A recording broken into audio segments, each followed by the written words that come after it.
How to protect your identity online. When Sandra Bullock starred in the net in 1995, identity theft seemed new and unbelievable.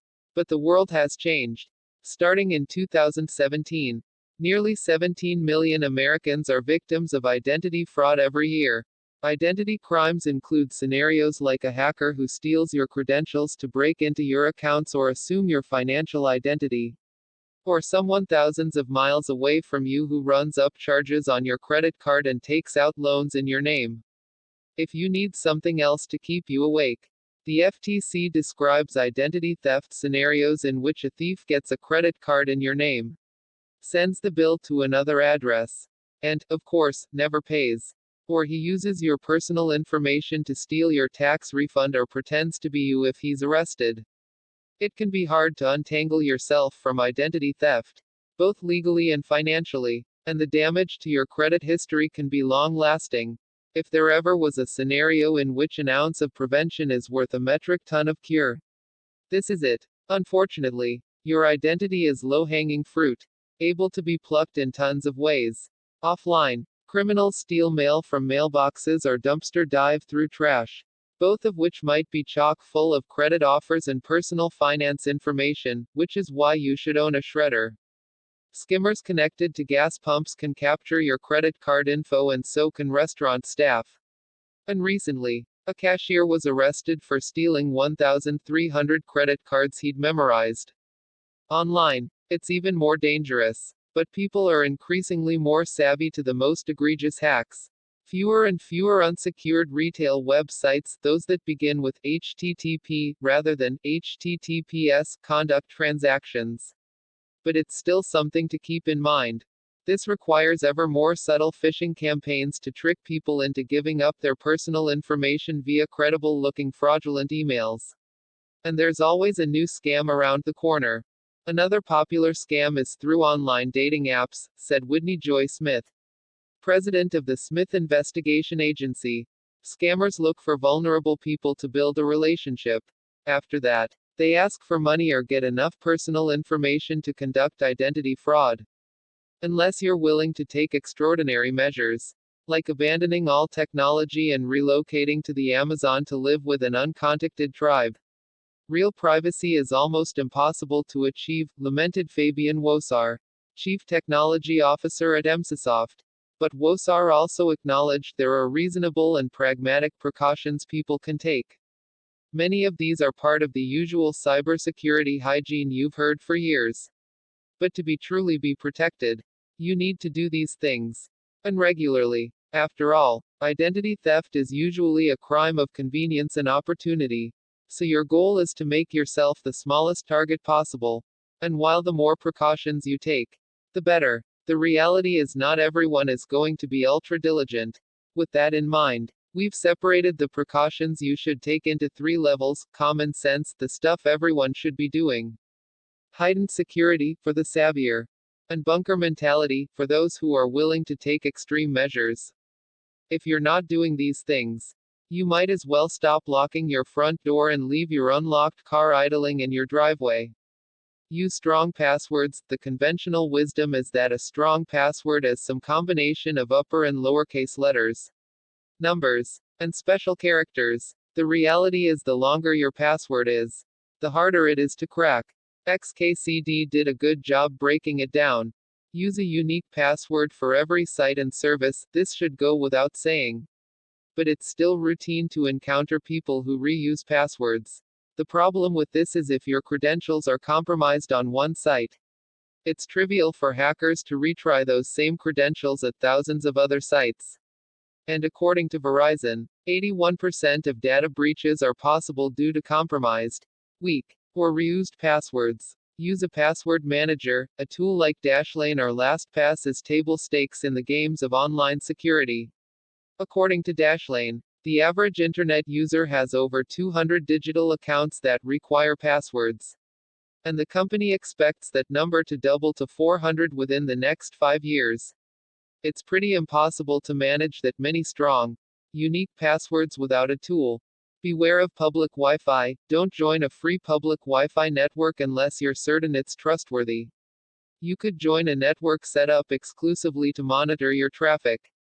And if you use a public or shared computer, such as to print a boarding pass when you're on vacation, make sure you don't allow the browser to remember your credentials, clear the cache when you're done.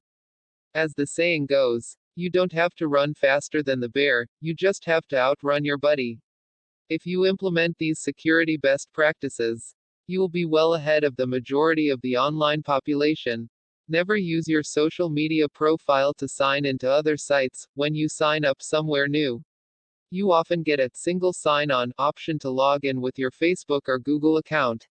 While this is convenient, one data breach exposes you in multiple ways, and you risk giving the site access to the personal information contained in your sign-on account, warned Pankaj Shrivastava, Chief Operations Officer of the privacy company Figleaf. It's always better to sign up with an email address.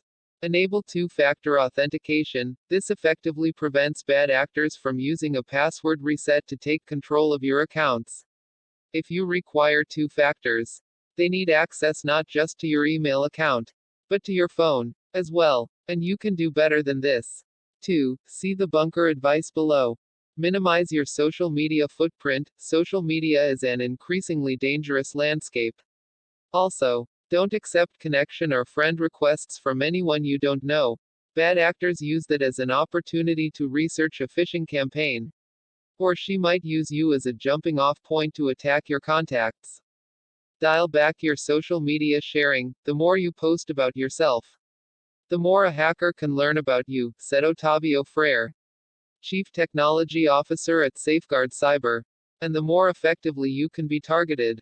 There might be enough information on your Facebook profile right now: email address, school, hometown, relationship status, occupation, interests, political affiliation, etc., for a criminal to call your bank, pose as you, and convince a customer service rep to reset your password. Simon Fogg, a data privacy expert at Termly, said, as well as avoiding using your full name and date of birth on your profile.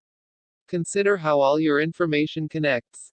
Even if you don't share your home address, your phone number could be used to find it. When combined with geotagged photos, you might be surprised how much of your daily life you're revealing to strangers, and how vulnerable you have made yourself to threats. There's no end to the security precautions you can take. We didn't even cover using a Tor browser, for example, or making sure your registrar keeps the WHOIS information on your website, if you have one, private. But if you already do everything we mentioned in the previous sections, these remaining precautions should put you in the top 1% of safe internet users.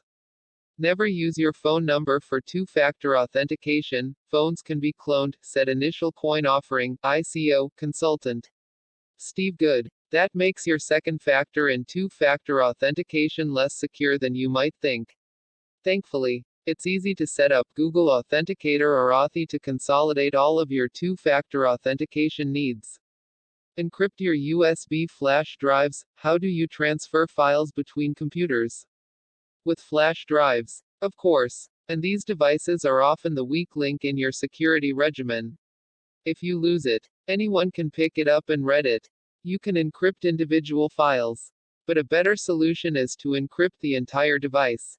Kingston offers a family of drives, the DT2000, that range from 8 to 64 GB. They have built-in numeric keypads and protect your data with hardware-based full disk AES 256-bit data encryption, no software required. Use a virtual private network (VPN) when you use this type of network. You connect to the internet, at least somewhat, anonymously. It's especially useful when you connect to public Wi-Fi, but there could be merit in using it at home as well. A VPN disguises your IP address and location, said Shrivastava. So, it looks like you're browsing from a completely different location. You could be at a local cafe in Boston, but others will think you're browsing from Sydney, Australia, or wherever you've chosen to virtually connect from. However, you might want to look for a VPN that doesn't maintain logs, as they can identify you and your online activities. Monitor yourself. Periodically reviewing your online presence will help you discover how much of your personal information is public, said Fogg. It's easy to create Google Alerts for yourself, which can help you get a sense of what the internet knows about you. Text source: howtogeek.com.